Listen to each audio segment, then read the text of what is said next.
ไปต่อที่กองประชุมวิชาการของสมาคมแพทย์ซึมเสื้อลาวครั้งที่ 7 ประจำปี 2025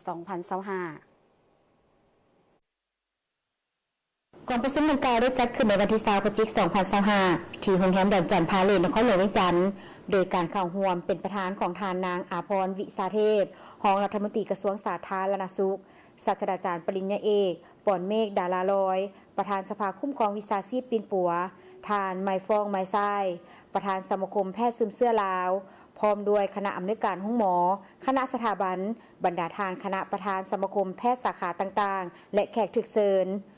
กองประชุมวิชาการครั้งที่ 7 ประจำปีของสมาคมแพทย์ซึมเสื้อลาวจัดขึ้นในบรรยากาศที่โครงการค้นคว้าพยาธิเขตฮ้อนระหว่างห้องหมอมโหสถแววคำตั้งมหาวิทยาลัยออกฟอร์ดได้เฉลิมฉลองวันสร้างตั้งโครงการดังกล่าวครบรอบ29 ปีแต่ปี 2000 หาปี 2025โดยกองประชุมวิชาการครั้งปฐมฤกษ์แม้นได้มีขึ้นในปี 2019 กองประชุมครั้งที่ 7 นี้จัดขึ้นภายใต้หัวข้อยกระดับความรับรู้ด้านพยาธิซึมเสื้อด้วยการร่วมมือกับสากล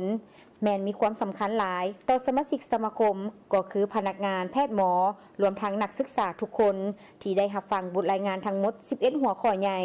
โดยวิทยากร13ท่านจากทางภายในและต่างประเทศล้วนแต่เป็นประเด็นที่สะท้อนถึงพยาธิซึมเสื้อที่พบเห็นประจำในประเทศก็คือภาคพื้นพร้อมทั้งเป็นปัญหาทางด้านสุขภาพของประชาชนลาวบรรดาเผ่ารวมทั้งประชากรในภาคพื้นเพื่อพร้อมกัน